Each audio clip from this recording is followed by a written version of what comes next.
Hello, everybody. My name is Eric Kasloff. With me, as always, is Larry Sands, and welcome to Spooktober, Ow, folks. ow, ow. October is my favorite time of the year.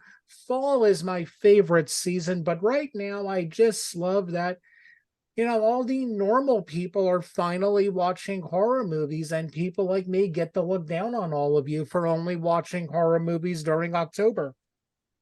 Ow, ow, ow. That's my wolf. That's my werewolf, Eric. Is That's a it good does that one. work for you? A little Ow, bit. ow, ow, ow. Oh man, we are in it. This is Yeah. Spooktober. This is the time of the Yes. year that I'm that guy you just talked about, right? Yeah, I'm that pretty guy who much. I watches was horror nice films. though. I was being nice when it comes to you. But I love okay. I say this very lightly about horror films, right? And really all things spooky because I get creeped out a lot By easier. everything. You've called me before because of the can I talk about the refrigerator? No, Okay, we don't talk about that, but we don't ever talk about.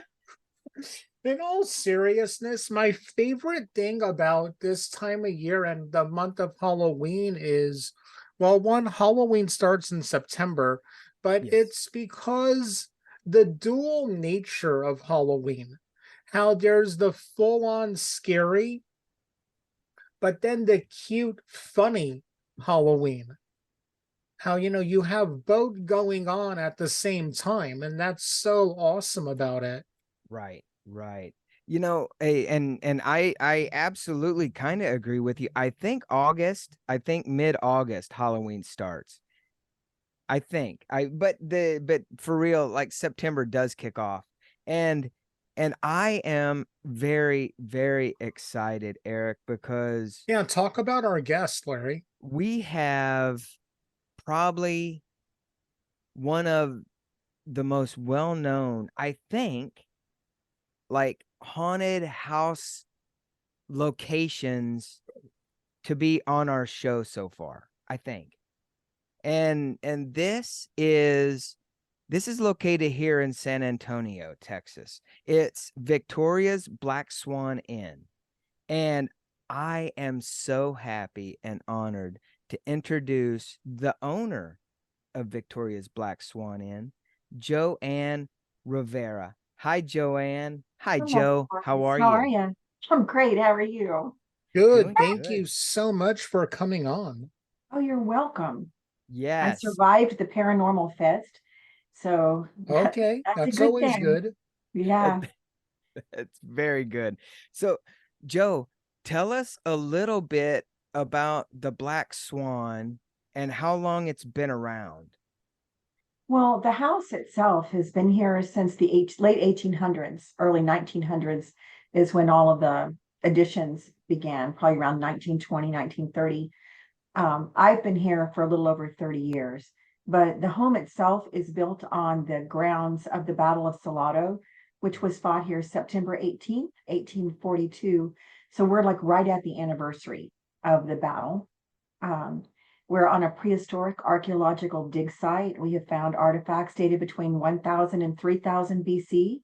Wow. Um, we've had most infamous resident ever probably was Park Street, who, if y'all are familiar with the Perry Mason series, Park Street Yeah. was an attorney here in San Antonio, and he was best friends with Earl Stanley Garner, who created the Perry Mason series after many of the cases that Park was working on. So we have a very interesting history or historic backbone to the property. Wow. Very Now, cool. so going back because this sounds now okay. I'm not an expert paranormal investigator, but I watch them on TV. And and it sounds like very fertile field for ghosts and the paranormal. Yes, it absolutely is. I mean, I've been involved with the paranormal world for probably close to 30 years now. And the first show that I ever worked with was Sightings. Oh And my God, I used to love that show. so if you watched it, we were one of their very first, I was one of the very first homes that came out and started talking about the paranormal and the activity and how we coexist with life after death. So I've been around a long time. We've been through almost all of the shows, from My Ghost Story, Ghost Adventures, Something Evil, Portals to Hell, Amy's Crypt. I mean, just about everybody's been here in the paranormal world. What's the biggest eye opener? Because obviously, as a front facing viewer to all the shows, what's a big eye opener to you, in terms of, because let's face it, during the other months that isn't October, Mhm. our jam is entertainment and filmmaking, right? And we have actually, on our other show, we've had some ghost hunters on to talk about, a lot of things that they've done. What's eye-opening for you? Because as a front-facing viewer, it's like, oh man, is that for real? Is that really happening? Um, what's an eye opener for you, seeing them film it and then watching it back? Well, the shows are interesting because most of them are based for entertainment. So, in order for it to be exciting and entertaining and keep people involved, a lot of things have to be somewhat exaggerated or somewhat reenacted so that you're not truly getting the whole experience. That being said, if you saw the clip or the time we filmed with Ghost Adventures after my mother passed away, yes, there was a lot of stuff that was reenacted during that show, but when my mother came through, that was absolute intense emotion that everyone experienced. And I think that it actually kind of shook probably Zach and Nick because it happened in real time. We were actually experiencing it. And so, like I said, a lot of the shows have to do things for entertainment purposes and make it grander and more exciting in order to keep people watching. But then there are times that reality hits, and that was one of the moments. Wow. Wow. Wow. And I should say, Eric and I, so with our other, it's something about the unknown podcast that we had for a couple years, we would always do lives with our host. She lived in California, Yeah. and I will be the first one to tell you, because obviously as a filmmaker, but also as a paranormal on the inside, you try to capture things in the most real moment, especially when it's like the paranormal stuff. And there's stuff that when we did our lives, nothing would happen.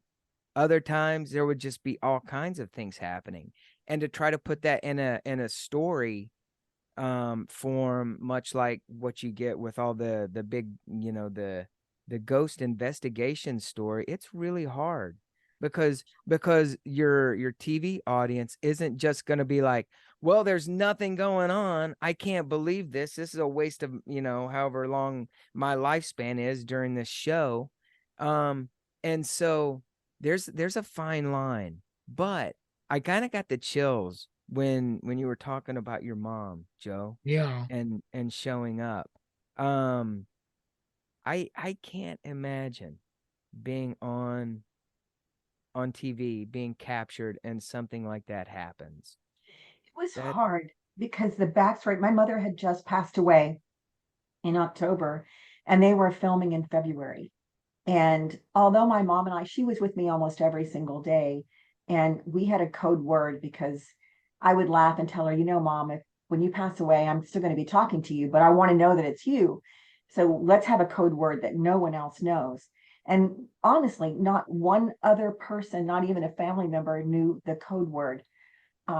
So filming with Ghost Adventures, we were going through all the steps, and people that are into the paranormal know that you can spend hours sitting somewhere waiting for something to happen, and things might actually be happening, but you don't see it real time. You don't see it until you go back and look at your evidence. So when they Mhm. were really adamant about speaking with my mom, I'm like, I don't know. This is still kind of fresh. We were in her room. And I'm like, my mom was really a skeptic, even though things would happen to her, like an ashtray would fly across the room and slam down in front of her. a door would open and close, she would still laugh it off and always find an explanation. So I wasn't sure about reaching out to her so soon after her passing. And if you saw the clip, I mean, we were in there for a little while, and there was all the equipment was set up, and I'm talking to her, and I'm like, Mom, if you want to just come in and go over the bed, and the lights will go off, and I'll know that you're here. And for me, it felt like an eternity. I'm sure it was only maybe 10 or 15 minutes that we were actually involved in the investigation of it, when all of a sudden the energy in the room shifted, and I was ready to stop. But this swirl came through, like it crossed over my legs, it went across the bed, and it hit Nick, and he backed up. And then when it went around and hit Zach, who was in the door, he was like, "Oh my God, I heard I love you. I heard I love you." And I'm like, "No, you could hear a voice audibly. You could hear a voice, but it didn't sound like 3 syllables." And those of you who are in the paranormal, you always count syllables to figure out the words. Um, so we were all arguing about what we heard, and Zach was adamant that he heard, "I love you." So I'm like, "Well, we have this equipment. Let's just play it back." So when we played it back, you hear my mother come through, and she says, "Bonjour," which was the code word. So the Oh, code wow. word was what I needed to validate that it was her, but the message she wanted to send was, "I love you." So Zach heard the message, and I got the code word. Wow. So that was a pretty powerful moment. And I think not just for me, but even for the guys, because in all the investigations and all the things that you do as a paranormal investigator, you don't always get to experience something that intense and that immediate. Yeah. Man, man, I can imagine. Actually, I can imagine, and with it just being that fresh, how personal it is for you. Let me ask you this, Joe. Have you always been involved or interested in the paranormal? No, not really. I mean, I grew up thinking pretty much when you die, you're dead. That's pretty much all there is to it. It wasn't until after I came to this property and started to experience it firsthand. When I first got here, the guys would tell me, make sure the doors are locked. I don't know what the purpose is of that, but they would say, the house is haunted. You need to be aware. And I was like, sure it is. But then the more time that I spent here, the more times I would leave, and I would close the house up. All the lights are off, the doors are locked. I would get in my car, and all the lights would come on and the doors would open up. And Wow. I'd have to come back in a couple of times and shut it all down. So after you start experiencing things like that, you start questioning, like, okay, am I really alone? I know that there's no one in the house. I've walked it numerous times. So you start to question what we've been brought up to believe is reality versus what is real in reality. It's pretty ambitious and pretty arrogant of us to think that we're it. This is you, me, the guy next door. That's all there is. There's way more. There's so many levels to what goes on in the world itself. Yeah. Absolutely, absolutely. When you because I know you just answered it, but when you start experiencing it rocks your world. Oh, sure. Sometimes in the beginning, did you ever see the Candid Cameras? Do you remember Candid Camera, the show? Oh, Yeah. yeah. Yeah. Okay, and they would catch people in like awkward moments or whatever.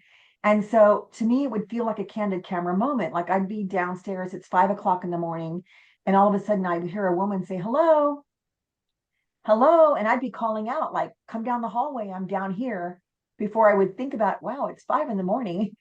Who's Yeah. here? And so it would make you feel almost embarrassed, like, who am I talking to? Like a candid camera moment. Wow. Sometimes I would have a conversation, and I could see the person standing right in front of me. I'd have the conversation with them, and then like 30 minutes later, that person would actually walk into the room, and the event never took place, except for me, Wow. you know. Yeah, so it's to me, it's like the paranormal world can be a lot of fun. It can be really tricky and interesting. You never know what's going to happen when you live in a house like this. Unbelievable. Actually, so I read on your website, which where is it, Eric? What was that? Oh, links in the description. Yes, thank you. Links are in the description, but going through your website, which is victoriasblackswaninn.com, I looked at the about, and I find it interesting that you picked the name of what you named the Black Swan Inn. Why did you name it that? Well, it's kind of funny, really. When I first found this property, I had a business called Gifts from the Attic, and I was a manufacturer of like christening gowns, hand carved candles, all sorts of things Victorian. And I actually found the house by accident when I was making a delivery to Scrivener's, which was an old department store that used to be on the corner of 410 and Broadway. Mhm. And I was delivering goods and I saw this road and I'm like, where does that go? And I just drove down here and here was the house. I mean, it was just dirt everywhere. And this house had morning glories growing all over it. And I'm like, oh my God, it's like the perfect background for these clothing that I'm making. And so I started sending people over. And then one day this guy called me and he's like, he had this really deep, booming voice. And he's like, who the hell are you? And why are you sending people over here? And I'm like, oh my God, I'm sorry. I thought it was a business. And I went into explanation and he got interested in what I was doing. So he came out and he's like, well, if you'll move onto the property, I'll bring the trucks and the guys and I'll move you.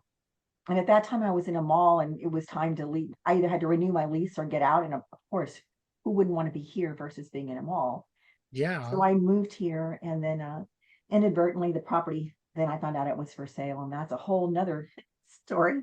But the property was then known as the Black Swan Inn and I did Victorian hand goods. And because of the name, I kind of married them together to call it Victoria's Black Swan Inn. And it's actually named after Shakespeare's favorite pub, which was the Black Swan Inn. But then Oh. if you know about the black swan theories, you know how there was never a black swan until Ludwig discovered them. And then black swan phenomenon is when something happens that's unexpected. So the house being right here, like 12 minutes to downtown, but it's on a 40-acre estate, is the perfect black swan. It's like something beautiful that you would never expect to find in the middle of San Antonio. Absolutely. It's a long explanation. I was quite shocked when I found out that it was so close. I was like, "Oh my God, are you kidding me?" And I'm equally shocked because we've been to the Black Victoria's Black Swan Inn, and you have a really beautiful location. The house is, don't get me wrong, it's absolutely beautiful, but there is a vibe there. True. As soon as you set foot, really, once you turn onto the road, you start to feel the energy shift. Yeah. But when Oh. you come up the driveway is when you really can feel it all. And we're the kind of place you either fall in love with us and it's perfect, or we are not your cup of tea. I Very like true. that. Very true. I got a quick question just popped into my head. Sure. Do you think, and this may be the weirdest question ever, I don't know. Probably Do you not. think that the house kind of called to you? Oh, Mm. absolutely. Oh, The house has a life of its own. And oddly, there's a weird backstory to that too, because once a long time ago, I was like 13 years old, and my cousin was graduating college and getting married up in Austin. And I had the privilege of working on her wedding gown and making her veil. And I met the best man, and he was so handsome. And he had talked about smuggling a girl on the Orient Express, and he had all these leather bound books and antiques. And he was so fascinating. And all I could think of was like, wow, when I get married, that's the kind of man I want to marry. Well, as it all turns out, his name is Park Street. And so this is the home that he actually grew up in. His father was Wow. Park Street and his mother was Jolene. And then indirectly through marriage, I'm related to some of the original landowners when the Maulers were here. So I feel very connected to the property for whatever reason. Um, it's an interesting Wow. phenomenon. wow. That's preordained. That's not coincidence. No, Um, I was definitely drawn here for a reason. So my question is, tell us about some of the spirits that are in the house. Well, there's mom for sure. She's around. Okay. Stephen Jett is here. He died during the Battle of Salado. He was the only Texican to die.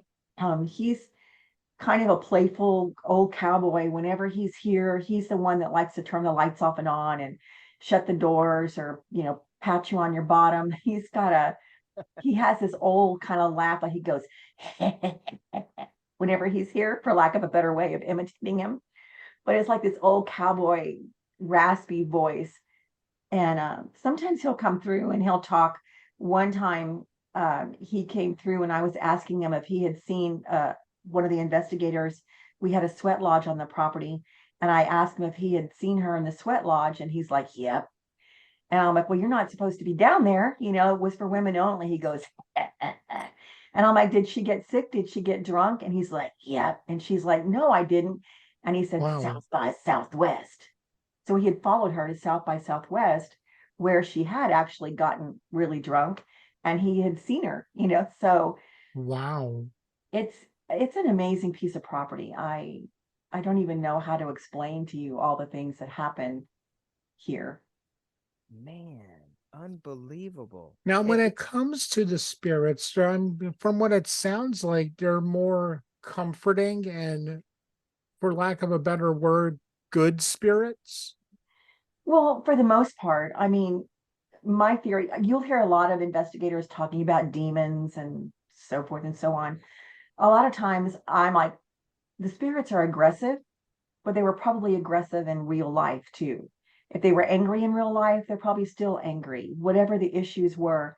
So most of the entities that we have in here are pretty intellectual. They like to have a conversation. They like interacting, but we do have some that can be aggressive, whether it's a sexual, they're overly touchy-feely with women, or in the milking barn especially, they'll try to separate men from women, keeping women alone in the building.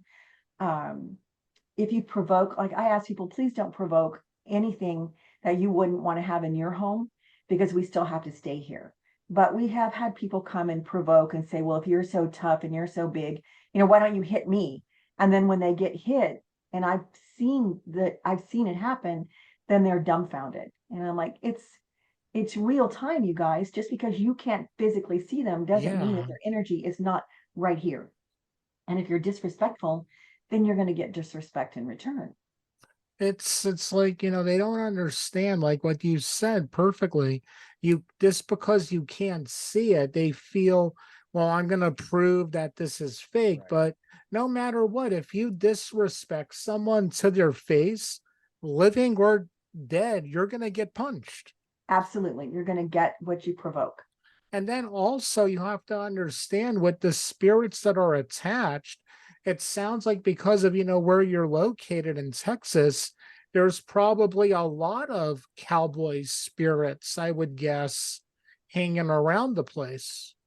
Oh, absolutely. Like during the Battle of Salado, it has been noted that Stephen Jett was the only Texican to die, but I'm not sure. I think there might have been one other person, just based on some of the spirit activity that we get. But there were numerous Mexican soldiers. There were at least 80 bodies that were just left lying here when they retreated and took the remaining Mexican soldiers into San Antonio and back into Mexico. They just left bodies lying here. There were people that were buried here. There were babies that were born and died here. That energy doesn't go away. It's still here. The best thing about the property, the best way I can explain it is, to me, it acts like an old telephone switchboard. Have you ever seen one with all the cords and Yeah, people yeah. are calling in? So people come here a lot. Say I don't know, your great grandmother passed away recently and you want to make a connection. At this property, you can do that. And it's sort of like we have that old switchboard. You can connect and they can communicate. And I don't know if it's that it's been 30 plus years that we're actually connected with the paranormal and the word has gotten out, like, if, hey, you want to talk or you want to be heard, that's the place to go. But it works like an old switchboard. People come here all the time to reconnect with someone. It sounds like a portal to the other side, but I like the way you said it, more a switchboard. Right. We have a couple of portals on the property where you can feel the energy and you can tell as you enter it whether it's a negative space or a positive space. But the whole property as a whole to me acts like an old phone line. You can just dial up who you want to talk to. And if you will pause long enough and listen, usually you can get the responses. You know, there's a lot of people because I should say this is you have a lot of unique events there throughout the year, not just around October or Halloween, but throughout the year you have vendors that are there. You have some great events that are held. I find it I find it awesome because a lot of people that have been on, you know, like these ghost shows and you call up because and like like we tried to reach out to a couple of places around when we put on our horror film festival and they were like, "No, we're not paranormal at all." But it's like, "Yeah, but we saw you on the name the show." And they were like, "Yeah, well, we don't do that." I'm like, "All right, great. Thank you." But you really embrace not just paranormal investigation and tours, but you do weddings there and Absolutely. celebrations. Yes. I celebrate life, and life as we're living it in the moment and life as it was lived in the past. This property, it's got its own energy, and so many people would like to experience it. And the only way that I can share it, and I do believe in sharing what we have. I'm very honored that I even own this property, let alone live on it. But the only way I can figure out to share it is to invite the public in. And the only way I can afford it is to host events that kind of help pay for the upkeep. Because, like right now, I'm trying to get it painted, but that's $45,000 just for Ooh. paint. So, a lot of people, it's funny, I was looking at reviews today and there are all these comments about how I'm letting it run down. And I'm like, I don't think y'all have a clue what it's like to have this sort of a property where just this past weekend 2,000 people came through. So yeah, there's not going Jeez. to be grass and it's not going to be perfect. It's not a museum. It's my private home, and I do everything I possibly can to share it with people, especially artisans. I mean, I think that to allow them to feel the energy, experience the property, be able to reach public that they might not be able to reach otherwise. That's the best gift that I can give. It's the only support I can give to other artisan people. Yes. I don't think, you know, which I'm glad you brought that up because I'm not sure and obviously Joe, you would know this more. I'm not sure people know that you have things going on. Although when you look on Facebook, that's how we find stuff is going on Yeah. with you guys. And I don't know if people just don't know about it or and this is a thing too.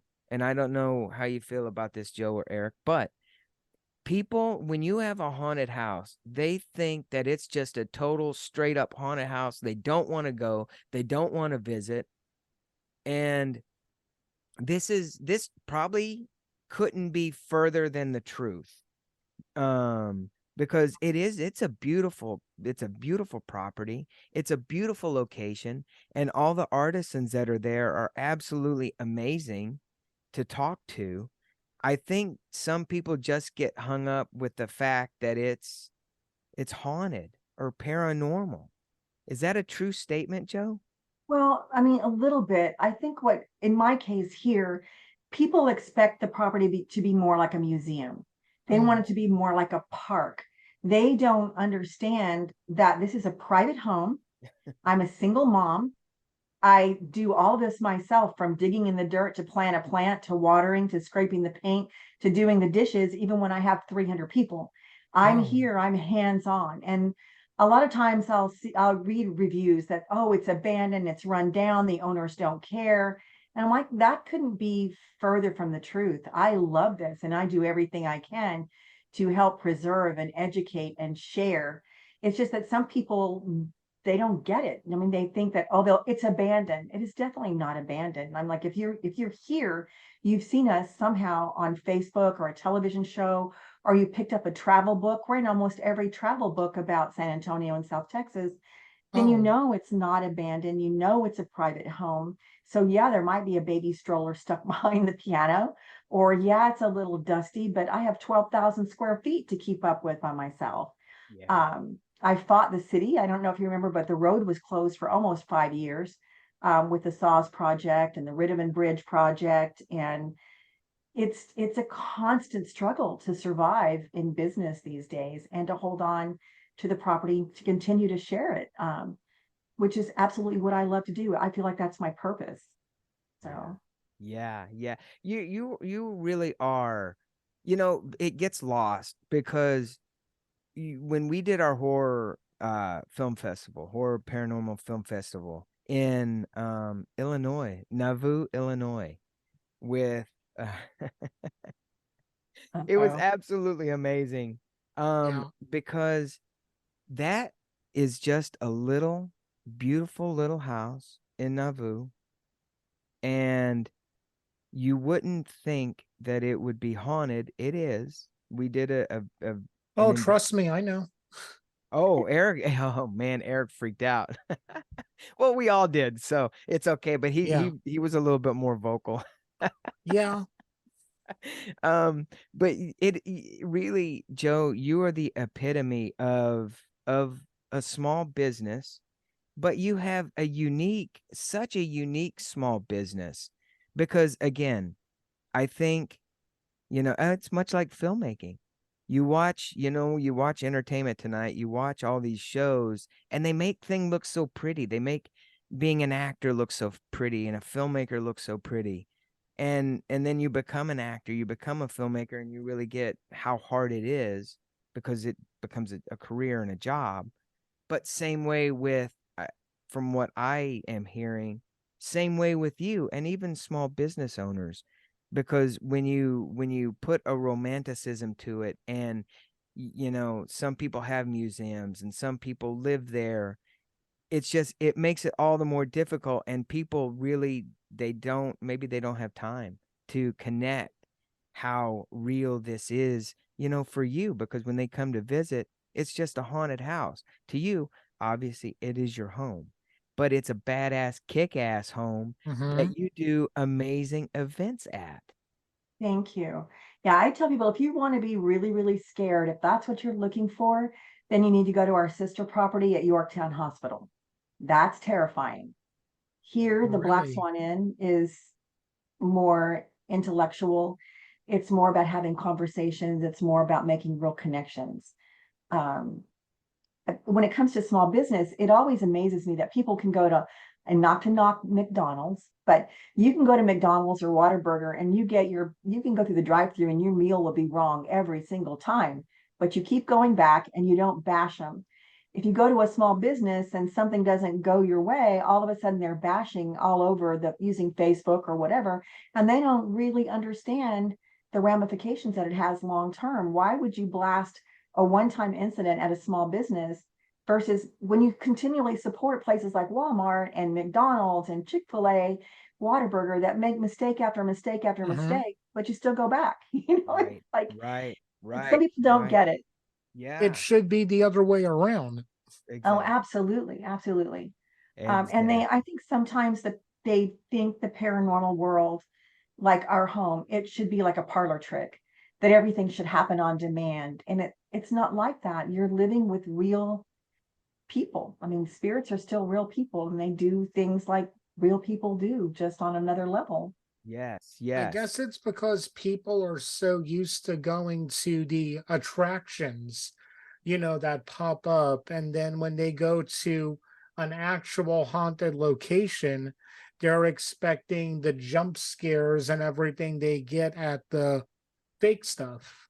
Right. And we never do that. I mean, it's like, I want Mm. you to experience it for real. Like, if you want to do a haunted thing like that, we have the wooded trails that we sometimes have during Halloween, have the haunted woods that you can wander through. And then it's a jump out thing, but it's still haunted woods. And so sometimes things happen that are not a part of the party, but it's still more in that genre. This is a real home. It's like going to Lizzie Borden house or even going to the Magnolia in Seguin. They're real places with real spirit activity. It's not going to just jump out and perform because you're there.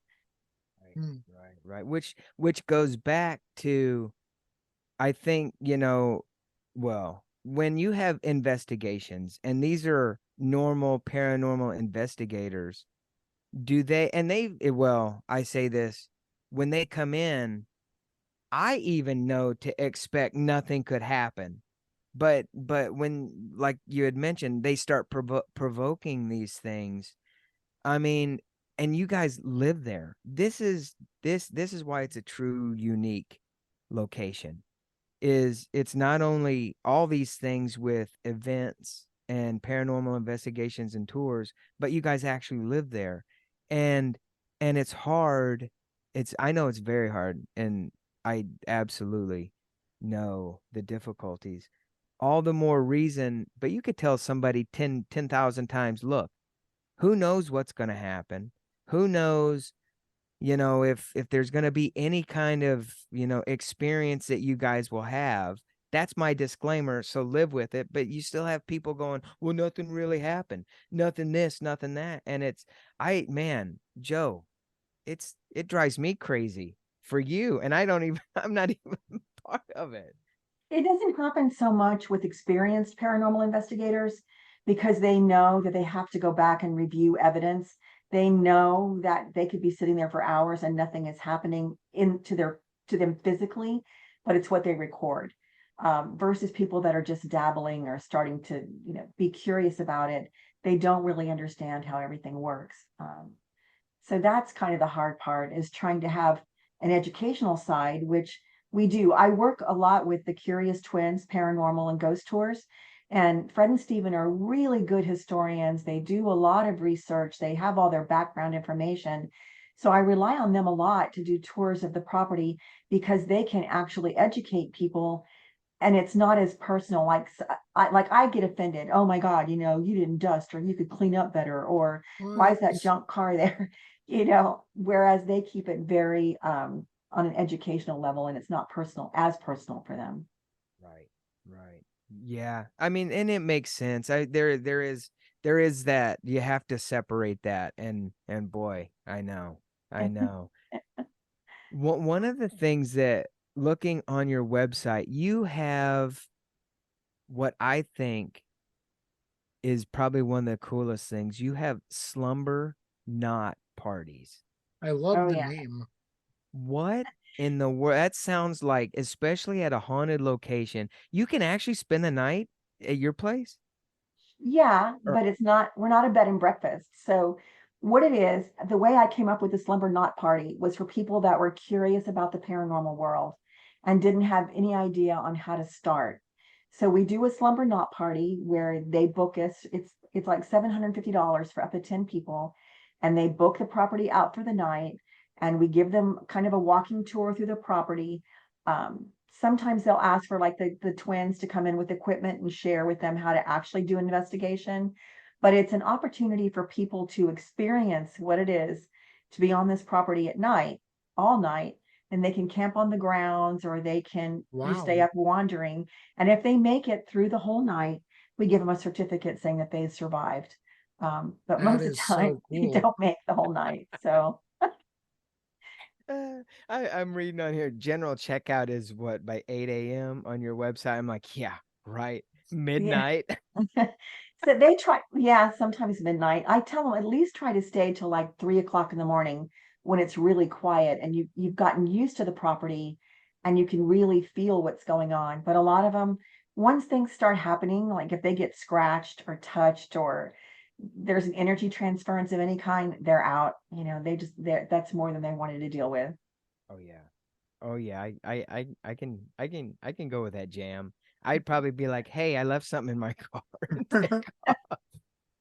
That's amazing though. And I asked this, so you can go onto your website and book any kind of event, weddings, birthdays, slumber knot parties, and obviously the investigation and tours. So you can, because you do them throughout the year, right? Right. I've done everything from birth to death. I've hosted funerals, memorial services, christenings, bris. I mean, it's like I've done it Wow. all. So if there's something you want to celebrate, even family reunions, we do all that. Wow. That's so awesome. Ah, Joe. So, have you ever tell us about experiences where someone's come in who's a total non-believer, making fun of it, and then, change their views, how long it took them to change their belief system? Skeptics come in a lot, and I like that. I like for people to come in with a questioning attitude. But most of the time, by the time they leave, they've experienced something, whether it was they got touched or they heard a voice or they saw someone that wasn't actually there. Um, it's really rare that people come in that are skeptic and nothing happens. One time, I was in the milk barn with a group of Marines and their wives. And like I said, the milk barn has a tendency to separate the men from the women. And we were doing a little EVP, and I'm like, hello, this is who we are. If anyone's here, can you tell us, who's with us? And all of a sudden, this Marine jumps out of their circle and he's like, son of a, and I'm like, oh my God, what happened? And he goes, I got scratched. And I'm like, huh? And so we turn the lights on and I'm looking and he has this big red mark down his arm. Wow. And I'm like, well, let's play back and see who's with us. And so you hear me on the recording saying, hello, this is, I'm introducing everybody. And when I say, can you tell me who's here? You hear a voice say, Sebastian, at the same time that you hear the Marine say, son of a, and he gets scratched. Wow. So within a few minutes after that, the guys started exiting the milk barn before I realized it was just us, the women, left in the milk barn. So we ended it at that point. We went outside. So I think sometimes the more skeptic you are, the more attracted they are to you to Yeah. either touch you or do something that's going to Yeah. get your attention.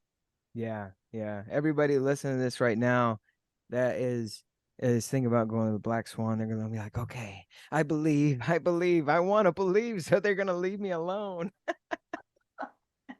And I also see because on the website too, it talks about um what there was like an event, right? And a person was setting up for an event and they got bitten and bruised on the inner thigh. Yeah, that's happened a few times. That was a woman, I believe. Um, it happens sometimes in my kitchen, and I'm like, this is why nobody will help me do the dishes because if you're standing at the sink, a lot of times it'll feel like somebody's running their hands up the inside of your thighs. It's really inappropriate. Um, there's been a lot of different things have happened, especially, well, as you know, we've been involved in the film industry for a long time. Like George Strait shot a video here. If you're into the music, If I Know Me, that shot in the front room. And it's really because of George Strait that I even have the Celeb or Not parties, because he was the first person that we were all standing in the main room about the south wing. He said, Joanne, he goes, is it really haunted in here? And when he said that, all the lights came on and the doors slammed open. And I started laughing and Whoa. I'm like, okay. And he's like, well, do you think I could spend the night? And I'm like, of course, George Strait, spend the night. I only have one bedroom, but it was like, that was like a pretty monumental moment. We also, I think it's streaming on, is it called Pandora? Or there's another site like Netflix, but Bass Reeves is now playing out. And Bass Reeves was a very infamous Texas Ranger who actually fought during the Battle of Salado. The movie that was made here is, you can see some of the clips of the rooms. It was made here, but there was a lot of activity when they were filming that.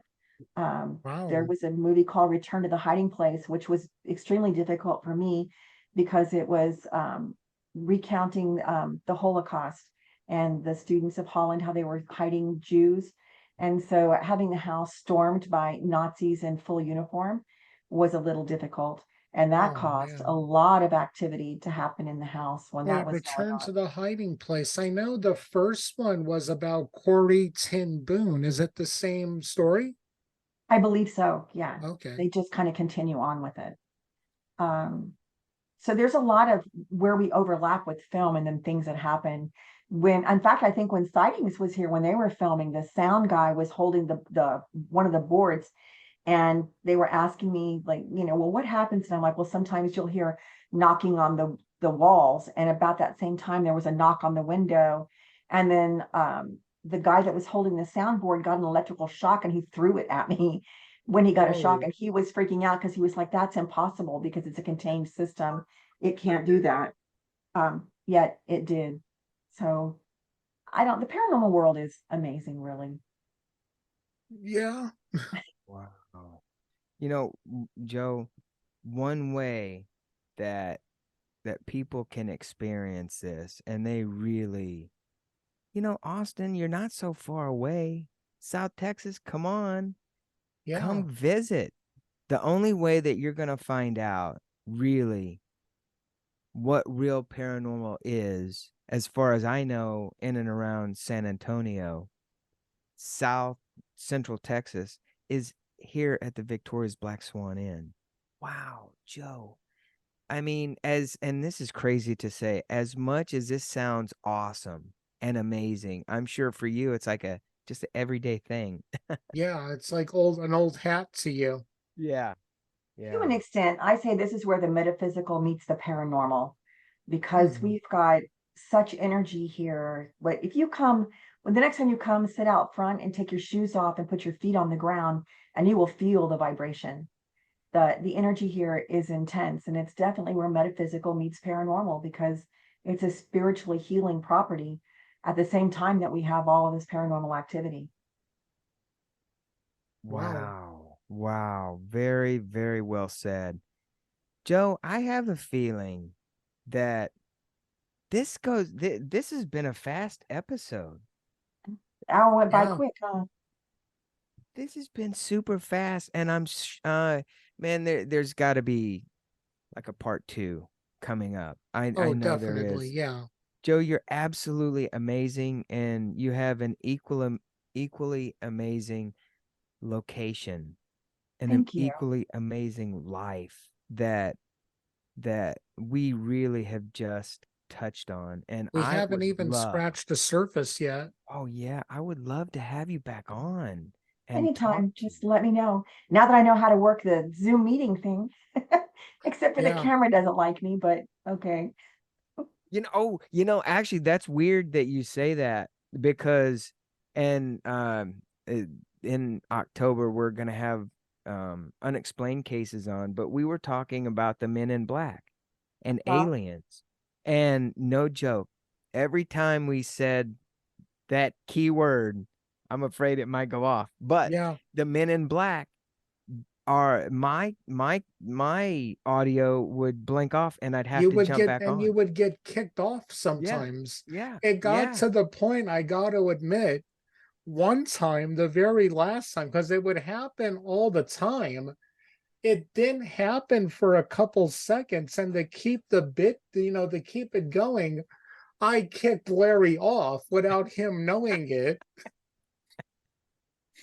But it doesn't, and I'm sure if everybody goes back and listens to this and we listen to it, I'm not sure, I'm almost positive that there may be a whisper or something. I would be It's surprised if just there wasn't. I would be Wow. surprised if something else didn't come through. yeah, yeah. Joe, we will absolutely have you back on. You have been absolutely amazing, and just being able to talk to you and having such a short amount of time, I'm enthralled with Victoria's Black Swan Inn. And you will see me soon. I am going to come down there. We're going to come down there and we're going to say hi. So, Sounds great. yes, That's yes, awesome. All right, I yes. look forward to seeing you guys. Oh, Yeah. I'm in New Jersey, so it'll be Larry you'll be seeing at We'll it. do a Wait a FaceTime. minute. We'll do Yeah. a Southwest FaceTime. Airlines flies straight here. Yeah, It's just a hop, skip, I and a jump. as soon as I'm back in Texas for stuff with our movie, I do want, because the first time I was there, I wasn't able to vacation. It was a work thing, but I will definitely be hitting you up the next time I'm in Texas for sure. Sounds good to me. All Yes. right, guys. Thanks a Awesome. lot. Thank you. Well, Joe, we just want to thank you so much for coming on. And everybody, even in Spooktober, remember, Support our troops.